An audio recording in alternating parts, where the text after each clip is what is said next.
மக்கள் மனதில் 2016 தேர்தல் கருத்தாய்வு. தமிழகத்தை 5 மண்டலங்களாக பிரித்து ஏறத்தாழ 500 இடங்களில் நடத்தப்பட்ட கருத்தாய்வு இது. மக்கள் மனதில் கட்சிகளை பற்றி, கூட்டணிகளை பற்றி, இலவசங்களை பற்றி, வாக்குகளுக்கு பணம் பெறுவது கொடுப்பது இவற்றை பற்றி எல்லாம் மக்கள் என்ன நினைக்கிறார்கள் என்பதை அறிந்து கொள்ளும் முயற்சிதான், ஒரு கருத்தறியும் முயற்சிதான் இது, கருத்து கணிப்பு அல்ல. இந்த கருத்தாய்வு குறித்து நம்மோடு கலந்துரையாட மூத்த ஊடகவியலாளர் திரு தராசு ஷியாம் அவர்கள் இணைந்திருக்கிறார்கள். வணக்கம் சார். கடந்த 4 நாட்களைப் போலவே இன்றைக்கும் ஒரு சுவாரஸ்யமான தலைப்பு, கூட்டணி என்ற தலைப்பில் மக்கள் நல கூட்டணி தன்னை விரிவுபடுத்திக் கொள்ள யாரோடு கூட்டணி சேர வேண்டும் என்று நினைக்கிறீர்கள்? இந்த கேள்விக்குள்ள போறதுக்கு முன்னால தேர்தல் தேதி அறிவிக்கப்பட்டு விட்டாகிவிட்டது. இந்த நிலையில இந்த தேதிங்கிறதே சில கட்சிகளுக்கு சாதகமாகவும் சில கட்சிகளுக்கு பாதகமாகவும் இருக்குமோ என்று கூட என்ன தோன்றுகிறது? உங்க கருத்து என்ன? 2014 பாராளுமன்ற தேர்தல் தேதி இதே தேதி. ஆக 2014 பாராளுமன்ற தேர்தல் என்பது ஆளுங்கட்சிக்கு அனுகூலமாக இருந்தது. பொதுவாக முதல் கட்ட தேர்தல் எப்போதுமே தமிழகத்தில் அறிவிக்கப்பட்டால் தேர்தல் தேதிகள் ஆளுங்கட்சிக்கு எதிராக அமையும். ஆனால் இப்போது இது கடைசி கட்ட தேர்தலிலே போய் நாம் சேர்கிறோம். 5 மாநில தேர்தலிலே கடைசி கட்ட தேர்தல். 2 மாதங்களுக்குள் எதிர்கட்சி கூட்டணிக்குள் குழப்பங்களை ஏற்படுத்தலாம். ஆளுங்கட்சிக்கு ஆதரவாக எப்போதுமே அதிகாரிகள் செயல்படுவார்கள். ஆக அட்வான்டேஜ் டு ஆளுங்கட்சி. அதற்காக எதிர்கட்சிகள் சோர்வடைய வேண்டியதில்லை. அந்த அட்வான்டேஜ்க்குள்ள என்னென்னலாம் நடக்கும்ன்றது இதுல புதிந்திருக்கிறது.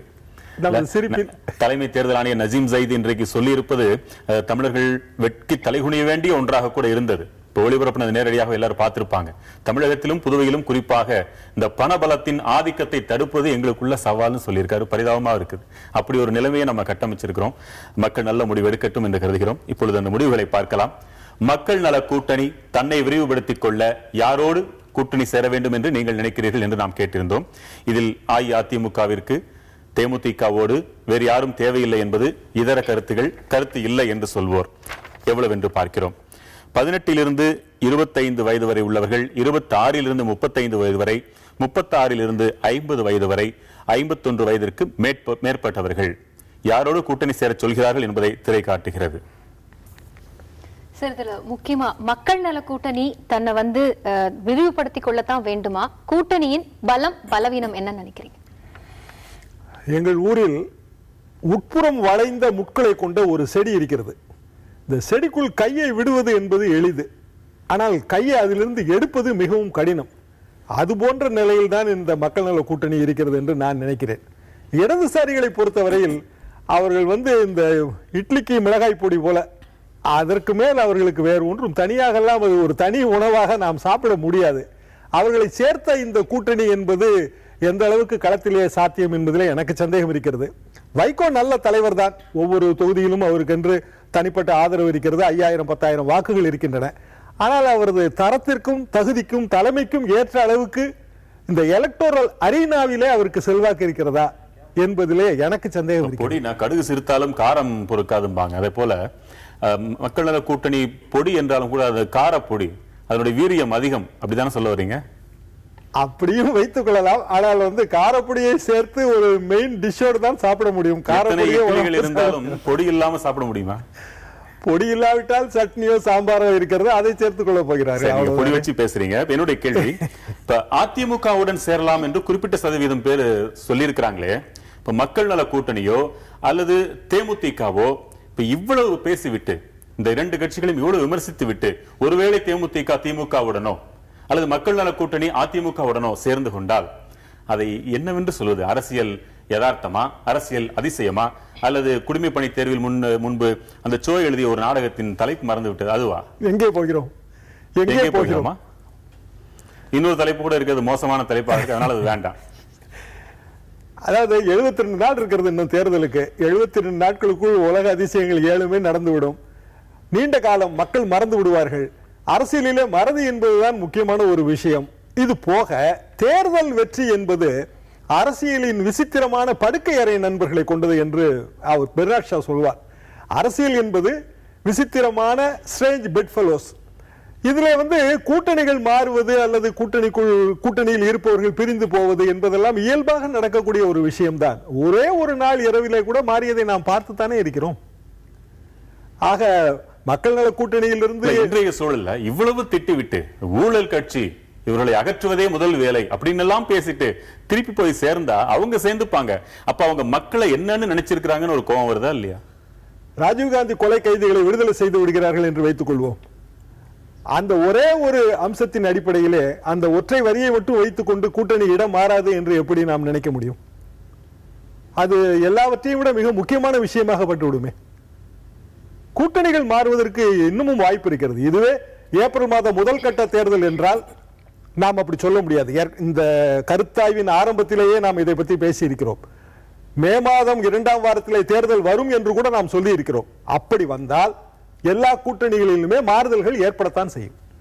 அடுத்த பக்கத்தை பார்க்கலாம். மக்கள் நல கூட்டணி தன்னை விரிவுபடுத்திக் கொள்ள யாரோடு கூட்டணி சேர வேண்டும் என்பதில் பாலின வாரியாகவும் இளையவர்களையும் பார்க்கிறோம். ஆண்கள், பெண்கள், இளையவர்கள் என்ன நினைக்கிறார்கள் என்பதை திரை காட்டுகிறது. சரி, இப்போ இதுல தனியா நில்லுங்க இல்லனா தேமுதிகவோட சேருங்க, இதுதான் இதோட ஒன்லைன்னு சொல்ல முடியுமா? ஒன்லைன்ங்கிறது கரெக்டா நீங்க சொல்றது. தனியா நில்லுங்க இல்லைன்னா தேமுதிகவோட சேருங்கன்னு நம்மளோட கருத்தாய்வு முடிவு சொல்கிறது. பொதுவாக இந்த கருத்தாய்வு மிகவும் சிறந்த முறையில் எடுக்கப்பட்டிருக்கிறது. அரசியல் கட்சிகளுக்கே தெரியாத பல கருத்துக்களை, மிக ஆழமான கருத்துக்களை எல்லாம் நாம் இந்த கருத்தாய்விலே தெரிவித்துக் கொண்டு வருகிறோம். நிறைய அரசியல் கட்சி தலைவர்களுக்கு இது உபயோகமான ஒரு கைடு மாதிரி, கோனார் நோட்ஸ் மாதிரி செயல்படுகிறது என்றே நான் சொல்வேன். தேமுதிகவோட சேர்வது என்பது மக்கள் நல கூட்டணிக்கு அட்வான்டேஜ் என்று அந்த கூட்டணியின் ஆதரவாளர்கள் கண்டிப்பாக கருதுவார்கள். தனியாக நிற்க வேண்டும், வேறு யாரும் தேவையில்லை என்பது ஏற்கனவே அவர்கள் சொல்லிக் கொண்டு வருகிற விஷயம்தான். இதுவரைக்கும் அதை மையமாக வைத்து அவர்கள் பரப்புரையும் மேற்கொண்டு விட்டார்கள். 2 கட்டம் 3 கட்டம் முடிவடைந்து விட்டது. இன்னமும் அவர்களுக்கு நல்ல நேரம் இருக்கிறது. ஆரம்பத்திலேயே முதலிலேயே தேர்தல் களத்திற்கு அவர்கள் சென்று விட்டார்கள்.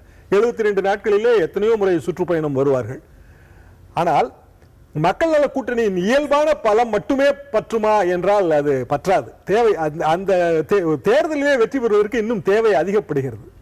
ஏறத்தாழ நவம்பர்ல இருந்து நவம்பர், டிசம்பர், ஜனவரி, பிப்ரவரின்னு ஒரு 4 மாத காலத்திற்கு முன்னமேயே முதல் முறையாகவே கூட்டணியை துணிந்து அறிவித்து பிரச்சாரத்துக்கு போயிட்டாங்க. செல்லும் இடங்களில் எல்லாம் நல்ல கூட்டம் என்று அவர்களும் மகிழ்கிறார்கள். கண்டிப்பாக நாமும் பார்க்கிறோம் அதை. செல்லும் இடங்கள்லாம் நல்ல கூட்டம். அந்த கூட்டமே அவர்களை இதற்கு மேல் அது என்றைக்கு மக்கள் நல கூட்டு இயக்கத்திலிருந்து கூட்டணியாக மாறிற்றோ அன்றிலிருந்து அது தேயவும் இல்லை, வளரவும் இல்லை.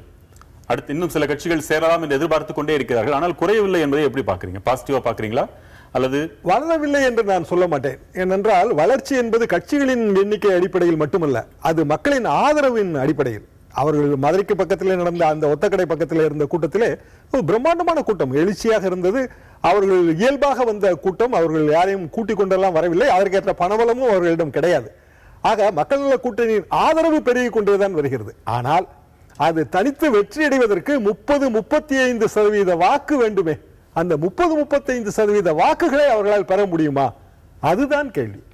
மக்கள் நல கூட்டணி தன்னை விரிவுபடுத்திக் கொள்ள யாருடன் கூட்டணி சேர வேண்டும் என்று நீங்கள் நினைக்கிறீர்கள் என்ற கேள்விக்கு மக்கள் அளித்த பதில்களை, ஒட்டுமொத்த பதில்களை நாம் திரையில் பார்க்கிறோம்.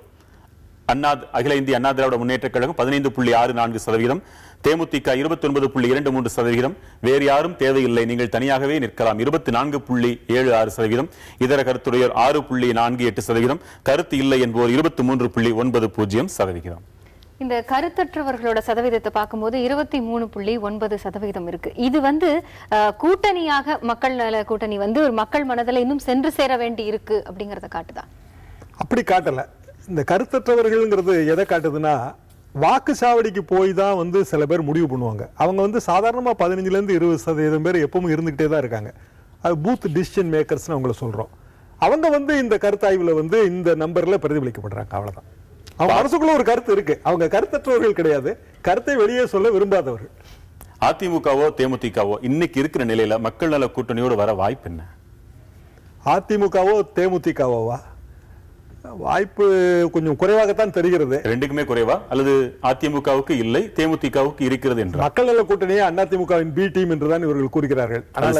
அது சரியற்ற நியாயமற்ற விமர்சனம். ஏனென்றால் அப்படி இருந்தால் அவர்கள் முதலிலேயே அதிமுக கூட்டணியோடு போய் சேர்ந்து விடுவார்களே. பி டீமாக ஒருத்தர் எதற்கு? எதிர்ப்பு வாக்குகளை பிரிக்கத்தான் சொல்லுவாங்களே. எதிர்ப்பு வாக்குகளை பிரிக்கத்தான் என்று சொல்ல முடியாது. நமது ஜனநாயகமே எதிர்ப்பு வாக்குகளை நம்பித்தான் இருக்கிறது. இந்த எதிர்ப்பு வாக்குகள் என்பது அதிமுகவுக்கு எவ்வளவு இருக்கிறதோ அவ்வளவு திமுகவுக்கும் இருக்கும். திமுக எதிர்ப்பு வாக்குகளையும் இவர்கள் பிரிப்பார்களே. எனக்கு அதிமுகவும் பிடிக்கவில்லை திமுகவும் பிடிக்கவில்லை என்றால் நான் யாருக்காவது ஓட்டு போட வேண்டுமே. திமுக எதிர்ப்பு வாக்குகளையும் ஒரு இன்னொரு 3வது அணி 4வது அணி ஏதோ ஒரு அணி பிரிக்கத்தானே செய்யும். ஆக திமுகவுக்கும் அப்போ பி டீமா தானே இவங்க செயல்படுவாங்க. மக்கள் நல கூட்டணியின் இந்த தலைவர்களின் மனநிலைக்கு தேமுதிக விஜயகாந்த் பொருந்தி வருவாரா? இவர்களை அவரால் சமாளிக்க முடியுமா? அவரை இவர்களால் சமாளிக்க முடியுமா? சமாளிக்க முடியும். விஜயகாந்த் அவர்கள் ஒரு முடிவெடுக்க வேண்டியது இருக்கிறது. அரசியலில் வெற்றி என்பது நிகழ்கால வெற்றிதான் அவரது லட்சியமா, அல்லது எதிர்காலத்திலே அவர் அடைய வேண்டிய கொள்கை என்பது அவரது லட்சியமா? இந்த முடிவை அவர் எடுக்க வேண்டும், எடுத்துக்கொண்டு இருப்பார். அப்படி எடுத்து எதிர்காலம்தான் நமக்கு சரி என்று அவர் முடிவெடுத்தால் அவர் மக்கள் நல கூட்டணிக்கோ அல்லது பாரதிய ஜனதா கூட்டணிக்கோ போக வேண்டும். நிகழ்காலம் தான் என்று நினைத்தால் அவர் திமுகவுக்கு போக வேண்டும், அதிமுகவுக்கு போக முடியாது. அந்த இடத்தில் நாம் உறுதியாக அடிக்கோடிட்டு சொல்லிவிடலாம். ஆனால் இப்போது இன்னும் 72 நாட்கள் இருக்கும்போது திமுக கூட்டணிக்கு அவர் போவதற்கென்று இன்னும் பேரத்தை கூட்டுவார் அல்லது இன்னும் பல நிபந்தனைகளை விதிப்பார். அது திமுகவுக்கு பொருந்தி வருமா என்பது சந்தேகம்தான். காங்கிரஸ் திமுக கூட்டணியும் இதே போல் நீடிக்குமா? அதுவும் சந்தேகம்தான். ராஜீவ்காந்தி கொலையாளிகள் என்ற விடுதலை வழக்கிலே காங்கிரஸ் இப்போதே அதை எதிர்த்து குரல் கொடுக்க தொடங்கிவிட்டது. அது அவர்களது உரிமையும் கூட. 1994 96 தேர்தலுக்கு காங்கிரஸ் திமுக கூட்டணி கிட்டத்தட்ட உறுதியாகிவிட்ட நிலையிலே ஒரே ஒரு லைவ் தொலைக்காட்சியிலே ஒரே ஒரு லைவ் நிகழ்ச்சி, அது சிங்கப்பூரில் இருந்தே அப்போது லைவ் பண்ண வேண்டும். அந்த லைவ் நிகழ்ச்சியிலே வாழப்பாடி ராமமூர்த்தி அவர்கள் ராஜீவ் கொலை வழக்கில் திமுக தன்னை அக்னி பிரவேசம் செய்து நிரூபிக்க வேண்டும் என்று சொல்லிவிட்டார். அதை கேட்டுக்கொண்டிருந்த திமுக தலைவர் கலைஞருக்கு மிகப்பெரிய அதிர்ச்சி. அதோடு முடிந்தது அந்த கூட்டணி. அதற்கு பிறகு எத்தனையோ மாற்றங்கள் ஏற்பட்டன. ஆக இந்த 72 நாட்களிலே ஒரே ஒரு வார்த்தை தவறாக விழுந்தால் கூட அது ஒரு கூட்டணியவே முறித்துவிடும். இந்த 72 நாட்களில் மக்கள் நல கூட்டணி மீண்டும் ஒரு சுற்று பிரச்சாரம் செய்ய வேண்டிய கட்டாயத்தில் இருக்குமா? பிற கட்சிகள் அனைத்தும் பிரச்சாரம் தொடங்கிவிட்டால் இவர்களுக்கு இப்போது கிடைக்கும் வெளிச்சம் அப்போது இன்னும் சற்று குறைவாகி விடுமா? இல்லை, மக்கள் நல கூட்டணி இன்னும் நன்றாக பிரகாசிக்கும் என்றுதான் நான் நினைக்கிறேன். இதுவரை அவர்கள் செய்த பிரச்சாரம் எல்லாம் வீணாகுமா? வீணாகாது. காரணம், 2 கட்சிகளுக்கும் மாற்றாக தங்களை அவர்கள் முன்னிறுத்திக் கொள்கின்றார்கள். இந்த மாற்று என்கின்ற சொல், அதன் மீது மக்களுக்கும் ஒரு கவர்ச்சி இருக்கிறது. ஆக இவர்களது வாக்கு சதவீதம் கூடிக்கொண்டு போகும். 10% 15 இப்படி கூடிக்கொண்டே போகும். வெற்றிக்கு போதுமா என்பதில் எனக்கு தனிப்பட்ட முறையில் சந்தேகம் இருக்கிறது. ஆனால் அதிகப்படியான வாக்குகளை வாங்கினால் அந்த வாக்கு சதவீதம் என்பது ஆட்சிக்கு எதிரான மனோபாவத்தை பிரதிபலிப்பதாக ஆகிவிடும். உதாரணமாக நோட்டா அதிக வாக்குகளை வாங்கிவிட்டால் அது என்ன ஆகும்? நோட்டா ஜெயிக்க போவதே கிடையாது. ஆனால் வாக்கு அதிகமாக விழுந்தால் அந்த ஒரு தொகுதியிலே இவ்வளவு வாக்கு என்று நாம் நினைப்போமே. மொடக்குறிச்சி தொகுதியிலே 1500 பேர் ஒரு முறை போட்டி போட்டார்கள். கிட்டத்தட்ட 1500 பேர் தேர்தலையே தள்ளி வைக்க வேண்டிய நிலை வந்தது. என்ன என்றால் அவர்கள் தங்கள் எதிர்ப்பை அப்படி பதிவு செய்தார்கள். இது போல தங்கள் எதிர்ப்பை மக்கள் பதிவு செய்வதற்கு மக்கள் நல கூட்டணியை தேர்ந்தெடுப்பார்கள். அதற்கு அவர்கள் தொடர் பிரச்சாரம் உதவும். இப்ப ஒருவேளை இன்னும் கூட்டு தேவை விரிவுபடுத்த வேண்டிய அவசியம் இருக்கிறது என்று மக்கள் கருதுவார்கள் என்றால் மக்கள் நல கூட்டணி இப்பொழுது அந்த கூட்டத்தை பார்க்கும் பொழுது நாமே போதும் போல் இருக்கிறதே என்று நினைக்க கூடும். ஆனால் அதை கடந்து அவர்களாக சென்று வழியை சென்று விஜயகாந்தை அழைத்ததை போல இன்னும் சில வேலைகளை செய்ய வேண்டிய இடத்தில் இருக்கிறார்களா, அல்லது அவர்கள் செல்லும் பாதையிலேயே செல்லலாமா? இதுதான் இறுதி கேள்வி. விஜயகாந்தை அவர்கள் அழைப்பது என்பது சரிதான். ஏனென்றால் விஜயகாந்துக்கு என்று ஒரு தனிப்பட்ட ஓட்டு வங்கி இருக்கின்றது. அவருக்கும் ஒவ்வொரு தொகுதிக்கும் குறிப்பிட்ட அளவு 5000 10,000 ஓட்டுகள் இருக்கின்றன. நாம் ஏற்கனவே முதல் சுற்றிலே பேசியது போல 5000க்கும் கீழ் வாக்குகள் வித்தியாசம் என்பது 60-70 தொகுதி. அது பெரிய மெஜாரிட்டி. எனவே விஜயகாந்தை அவர்கள் தங்கள் அணிக்கு கொண்டு வர வேண்டும் என்ற முயற்சி சரிதான். அது பலன் அளிக்குமா என்பதிலே எனக்கு சந்தேகம். இன்னும் சுவாரஸ்யமான கேள்வி, திமுக காங்கிரஸ் கூட்டணி பற்றி நீங்கள் பேசினீர்கள். அது எத்தகையது என்று மக்கள் நினைக்கிறார்கள்? சந்தர்ப்பவாதமா, வரவேற்கிறார்களா அல்லது வரவேற்கவில்லையா என்பதை நாளை நாம் பார்க்க வைக்கிறோம். இன்றைய நிகழ்வில் பங்கு பெற்றமைக்கு நன்றி.